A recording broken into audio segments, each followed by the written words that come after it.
troops sighted! The Battlefield 6 beta came to a close, but with that we have a lot of things to discuss. Hello everybody and welcome to the video. Today we're going to go over some of the major issues that I encountered in my 26 hours of playtime during this beta. Before we get into these issues, I have to clarify a few things. First of all, I enjoyed this beta a lot. I have a lot of positive thoughts. I have a lot of good things and good feelings about this beta. In my opinion, this must have been the most polished Battlefield beta I've ever played, even compared to games like Battlefield 1 or even games outside of this franchise. In my opinion, this was a very polished beta in general, and it also promises a very solid modernized Battlefield game. That's the whole keyword, modernized Battlefield game. Battlefield, just like many other franchises, is moving forward, and that means there's going to be changes, there's going to be improvements, or there's going to be implementations that not a lot of people may immediately be fond of. Of course, there are small issues. For example, we know about the map glitches, people being able to access areas of the maps that are not intended. We have inconsistencies between TTK and TTD, the netcode issues, the super bullet issue. We have issue with balancing weapons. I'm fairly confident that these issues are likely to be ironed out. DICE and all the Battlefield studios have now got a mountain of data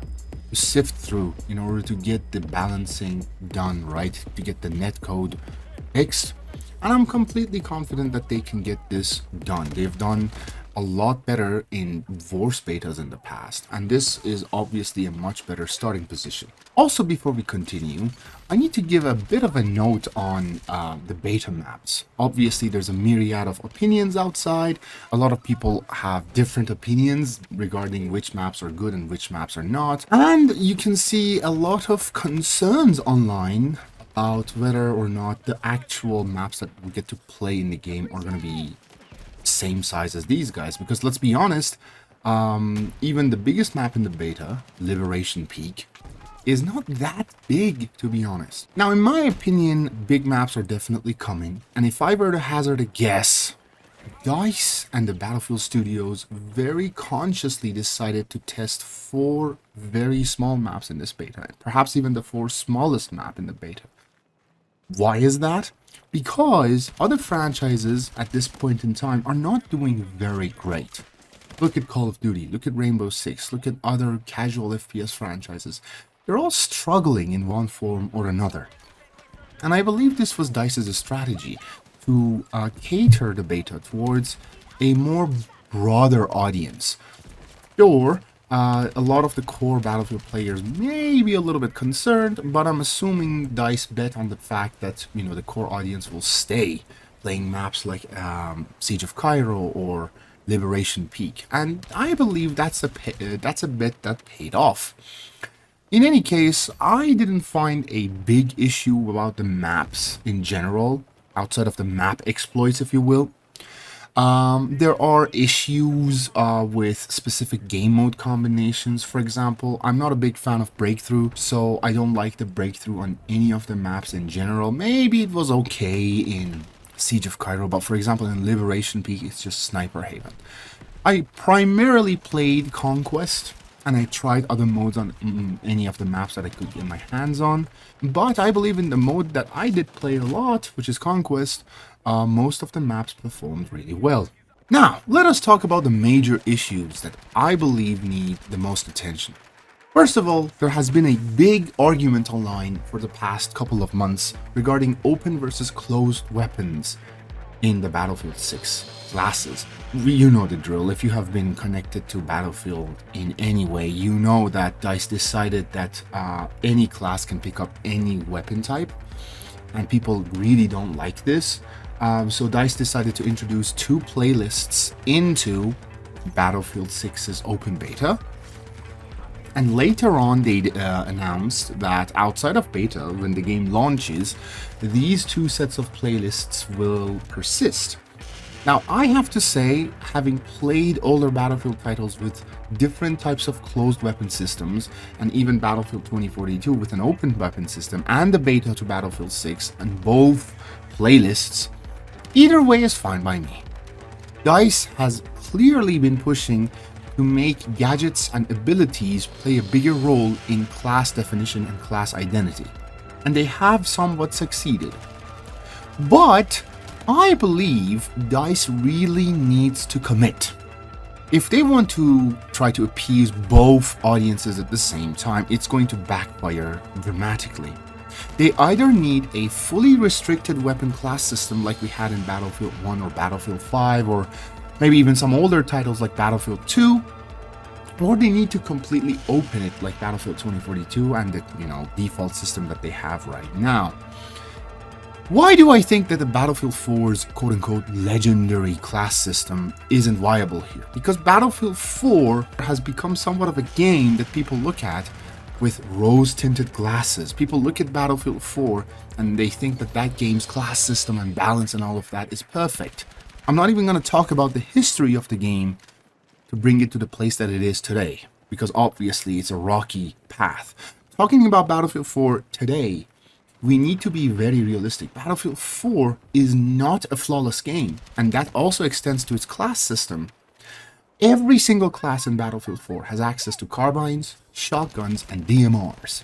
Shotguns are extremely powerful at close ranges. Most carbines are essentially a tad bit weaker versions of assault rifles. We have, for example, M4 and M16A4. M4 is a tad bit less powerful. We have Ace 32 CQB, and we have two different aces. We have a Type 95 carbine, and we also have a Type 95 assault rifle in that game. What does that mean? Well, you can completely function the same way you did with a carbine instead of using an assault rifle. There you go. There you have it. And DMRs are essentially a significantly weaker version of sniper rifles. Sure, you can't one-shot kill people from a distance, but a good DMR player will two-tap you before you can even react. And if you have played Battlefield 4, and if you have seen the experienced player in that game, you can immediately understand what I'm saying. Experienced players play with a variety of DMRs like SKS, for example, and they can two-tap you from a moderately long range, or they can immediately suppress you from a moderately long range before you can know what's hitting you. I believe allowing access to like these weapon types is completely pointless because it's the same as open weapon types. Now, I think most people are concerned with giving out LMGs and sniper rifles to all classes, but in my opinion, at this point, DICE really needs to choose one path and commit to it. Do they want open weapons? Do just open weapons. Do they want closed weapons? Do just closed weapons. Hell, do they want to emulate the system in Battlefield 4? Just do that. But do one thing alone. Do not have the player base split across multiple playlists. This is a problem, and even in the beta with the many people that were playing it, sometimes finding a match using this stupid matchmaker for closed weapons playlist was absolutely horrendously long. Now, this is a topic that we will touch on more. The second big issue that I encountered a lot personally in the beta was the crashes that I experienced with my DirectX driver. Now, I don't even know what the hell is going on here. I don't have a particularly weak system. My PC is running an RX 6800 XT, which is more or less equivalent to an RTX 3080. When I downloaded the beta and when I also got the latest driver update for my graphics card, I thought I was good to go. But to my horror, when I got into the game, my game crashed every 5 to 10 minutes of play. This was very concerning. And to make it even more concerning, it would instantly crash whenever I entered the loadouts menu. In fact, the screenshot that you're seeing right now is one that I took from one of those crashes, and you can immediately read the error message. I thought that this might be connected to the AMD graphics cards, but no. I found people online who had a similar issue with both AMD and NVIDIA cards. I tried a lot of things, and in fact, I also tried changing the graphics settings, tempering with my driver, reinstalling my driver, verifying the game files, reinstalling the game entirely. None of that really helped. The best solution was running the game on the load settings preset, which gave me the best stability but didn't immediately and completely remove crashing. So right now, with low settings, I can play around 60 to 90 minutes before my game crashes again, which isn't really that good if you ask me. I don't know what the cause of this is. I don't see a lot of buzz around this online, so I'm assuming not a lot of people have this issue, but the issue is big enough for those that do get it that I believe DICE really needs to hammer this down. This one wasn't particularly big, but it's an annoying crash that if the game is plagued when launched, that's going to be an issue. The third issue that I wanted to talk about is the rush game mode. Now, I have to admit that Rush has been on a steady decline in recent titles. I mean, it peaked in Bad Company 2, and it was still really good in Battlefield 3. Then in Battlefield 4, it wasn't as good as Battlefield 3, some maps really sucked, but it was still solid. But then, in Battlefield 1, Rush was completely butchered in favor of Operations. In fact, if you look at the design philosophy of Operations, it's essentially a marriage between Rush and Conquest. Essentially, you take sectors that are flag-based instead of MCOM-based, and then you push forward. In Battlefield 1, the mode had significantly worse conditions. It was 24 players only, the map balancing sucked, people had access to overpowered vehicles, where, you know, usually in Rush, vehicle balance is extremely important. In Rush, defenders had access to artillery strikes, which, like, why would you even do that, DICE? So essentially, Battlefield 1 completely butchered Rush. And then it continued on, right? In Battlefield 5, we didn't even have Rush at the beginning. They added it as a limited time mode, and it wasn't really that good. Battlefield 2042 continued this trend. It didn't launch with Rush in its all-out warfare, and when it did get it, it was temporarily put in some playlists every now and again, and it wasn't the best quality either. Now here, the second weekend when Rush was added, people on Twitter were freaking out. They were saying that it was a disaster, it was a complete joke, it was not playable at all. And I have to be honest, it's not as bad as those initial impressions and that initial outrage. I played it for a few rounds on a couple of maps. It wasn't great, but it wasn't that horrendous of an experience. We've heard the news. DICE are already on it to change things on Rush and to make it better. But a few suggestions that come to my mind about Rush. First of all, I believe they need to space out the MCOMs a little bit more. If attackers take one MCOM and arm it, it usually takes them 5 to 10 seconds to rush to the next site and then arm that one again. This is a problem because sometimes the MCOMs are so close to each other. They shouldn't be that close to each other. I think they need to be spaced out a little bit more. And this also applies to the defending side of things, right? Like if defenders immediately take one of the armed objectives, they shouldn't be able to just rush and get the other objective as well. I believe there needs to be a layer of strategy here. I think spawn locations need to be a little bit changed. Defenders spawn way too closely to their objectives, and that makes the attacker's job a bit more difficult. The spawn time also needs a bit of a balancing right now. I would think that if they do this, they might even be able to consider 32 players as if you know 32 players is the classic player number that Battlefield Bad Company 2 had for its Rush. And I believe to this very day that Rush functions the best when it's 32 or 48 players in total, not any more or less. My fourth concern with this beta was air vehicles. Now, I know that DICE have already said that they are on it and they are updating the vehicle handling models, specifically helicopters. But let's be honest, during this beta, I believe vehicle balance or vehicle to infantry and also vehicle to vehicle interplay needs a lot of work. For example, when you are driving one of those IFVs, the autocannon has insane splash damage, especially in a map like Cairo, when you know somebody's behind cover, you don't even need to bother for them to peek. You just have to hit them behind cover on the ground or on a structure behind them, and the splash damage kills them anyway.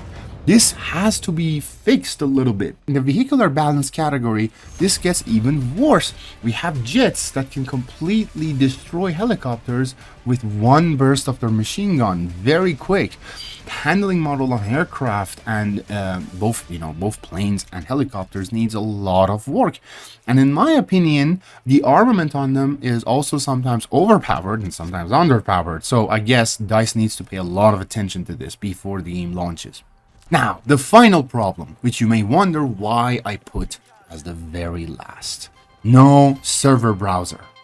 This is the most important problem, but I specifically put this at the very bottom. Why? Because I believe DICE will never give us this thing. I'm sorry. You may call me a pessimist, but I believe this is the path that they are going. And why? Why are they doing this? Why are they so hell-bent on not giving us a server browser?